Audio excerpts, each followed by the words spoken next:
Welcome back. The news in detail. President Abdel Sisi received a phone call from his South Korean counterpart, President Lee Jae-myung. The two presidents exchanged congratulations on the 30th anniversary of the establishment of diplomatic relations between the two countries. The president and his Korean counterpart asserted the importance of upholding peaceful approaches across the world, notably in the Middle East and the Korean Peninsula.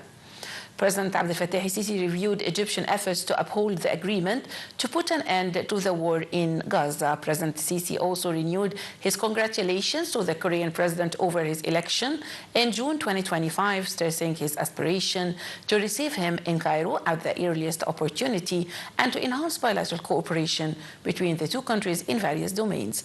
On his part, the Korean president expressed his appreciation to President Abdel Sisi's efforts to settle regional crises, and he also hailed Egypt as the first state to host a South Korean cultural center in the world. President Abdel Sisi asserted the importance of continuous efforts to immunize the society against extremist thoughts through spreading values and sound thought. Meeting with Minister of Endowments Osama Al-Azhari on Monday, the president also called for continued improvement of conditions of both imams and preachers and continuously updated training for them in facing religious extremism and confronting negative ideas and behaviors. Presidential spokesperson Mohammed Al-Shinnawi said the president also followed up on the initiative, which plays a key role in implementing the ministry's strategy for enhancing religious knowledge and raising social awareness. The president also was briefed on the ministry's efforts to instill religious, ethical, and national values into the minds of new generations. Foreign Minister Badr Abdel Ati reiterated Egypt's commitment to continue offering backing to building Somali state institutions and supporting the Horn of Africa's country's security and stability. Meeting with Somali counterpart on the sidelines of Aswan Peace and Sustainable Development Forum, the two diplomats said enhancing cooperation in fighting terrorism and extremism is imperative as the two threats endanger the entire region. For his part, the Somalia top diplomat expressed appreciation for the Egyptian role in supporting of Somalia, adding that his country is determined to boost relations with Egypt in a way that serves their mutual interests.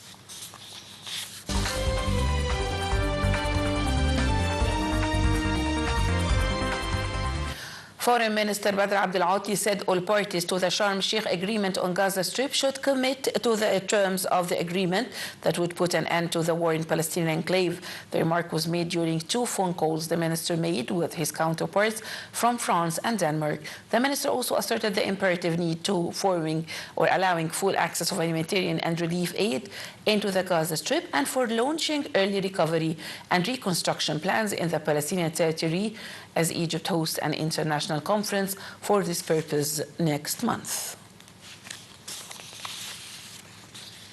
3 Palestinians were killed by Israeli tank fire in the Tafah district west of the Gaza city on Monday, a day after fierce Israeli strikes killed at least 45 people across the territory, and Israel committed the fresh massacre and a grave violation of the ceasefire that was agreed nearly 10 days ago. Palestinians feared a possible return of the war of genocide. We have more in the following report. 2 Palestinians were killed by Israeli fire in the Tafah district west of the Gaza city on Monday. The fatalities come a day after fierce Israeli strikes killed at least 45 people across the territory in a grave violation of the ceasefire agreement. On Sunday, Al-Auda Hospital said it received 24 bodies from several Israeli strikes in the Nusayrat and Burej camps in central Gaza. An air strike on the makeshift coffee house in Zuwaydam town in central Gaza also killed at least 6 Palestinians, while a strike in Beit Lahia in the north killed 2 men, according to Shifa Hospital.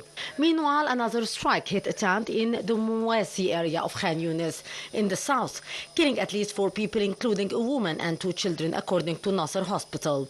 Palestinians feared war would return to the famine-stricken territory, where Israel cut off aid for over 2 months earlier this year, after ending the previous ceasefire. Some of residents in the Gaza City appealed to U.S. President Donald Trump and other mediators to act to prevent the fall of the ceasefire. Fearing the truce may collapse, some Palestinians rushed to buy goods from a main market in Nusayrat, and the families fled their homes in Khan Yunis further south after airstrikes hit nearby. The Israeli war of genocide has killed more than 68,000 Palestinians. However, 1,000 more people are missing, according to the Red Cross. Israel had earlier violated the ceasefire slightly, accusing Hamas of failure to return the remains of all 28 deceased hostages. Hamas says the Israeli devastation of Gaza and Israeli military control of certain areas have slowed the handover. Israel has released 150 bodies of Palestinians back to Gaza, according to Gaza's health ministry, which said only 25 bodies have been identified, as some of the bodies are decomposed and blackened. Some are missing limbs and teeth. American President Donald Trump's special envoy Steve Witkoff and advisor son-in-law Jared Kushner have returned to Israel. The arrival of Washington's top negotiators overseeing the Gaza ceasefire agreement comes a day after Israeli occupation forces committed a grave violation to the ceasefire in Gaza, killing 45 Palestinians in heavy bombardment. The Israeli military later said the ceasefire in Gaza had resumed, claiming the Israeli strikes came after an attack killed 2 of its soldiers. United States President Donald Trump said the ceasefire he brokered was still in place, and Trump said he did not know whether the Israeli strikers were justified.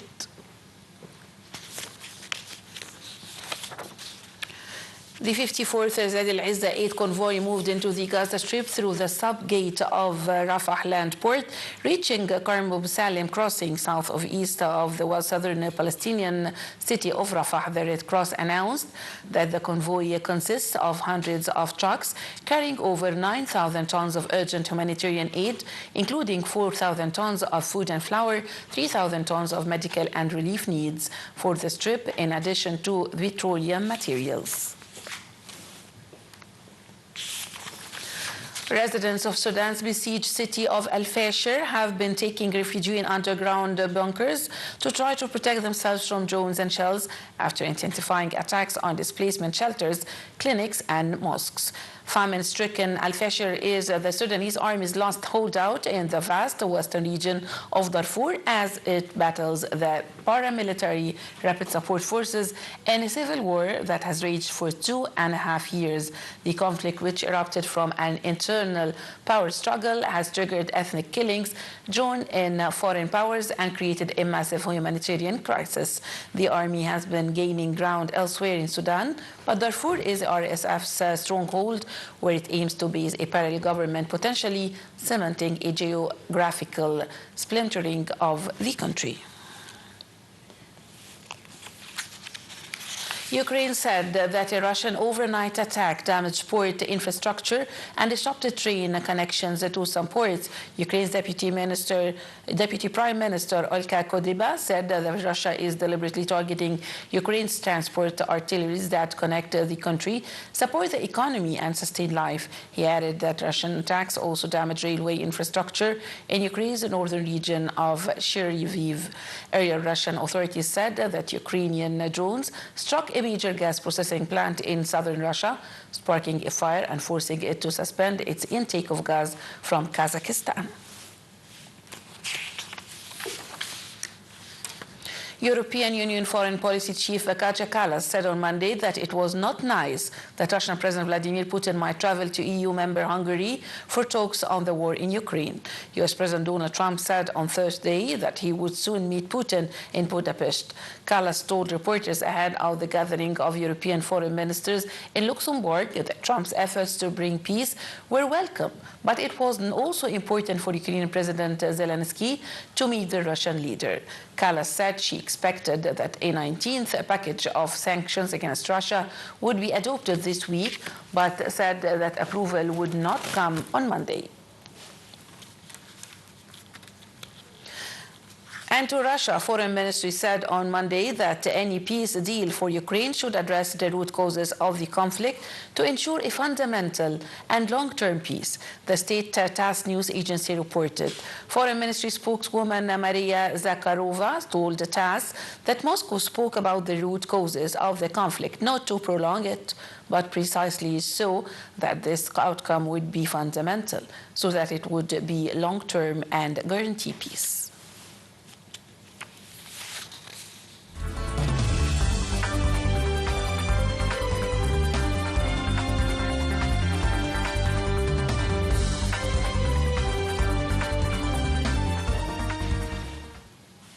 Welcome back. Prime Minister Mustafa Madbouli asserted intensive efforts will continue to consolidate state investments in data centers and cloud computing in order to utilize Egyptian capabilities in this field. At a meeting with ministers of planning and communications, among others, the Prime Minister reviewed the implementation of governmental data centers as part of efforts to build an integrated national system of data centers that would support digital convention, a government services and private sector investors. And Chief of the General Authority of Suez Canal Economic Zone, Walid Gamaluddin, today witnessed the signing ceremony of 4 contracts with mega Chinese textile companies. The contracts aim at the establishment of an industrial zone along Al Sukhna port to the tune of $65 million. The authority chief said the contract signing is part of development efforts in the canal's industry zone in order to attract various investments from different countries and industrial sectors. Egypt's bourse closed higher today amid purchases by local corporations against sell-offs by Arab and foreign corporations, as well as local Arab and foreign investors.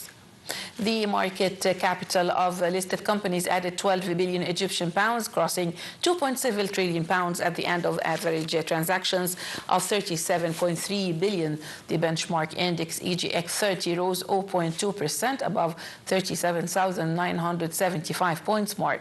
The equal weighted indices EGX 70 and 100 both surged 0.2%.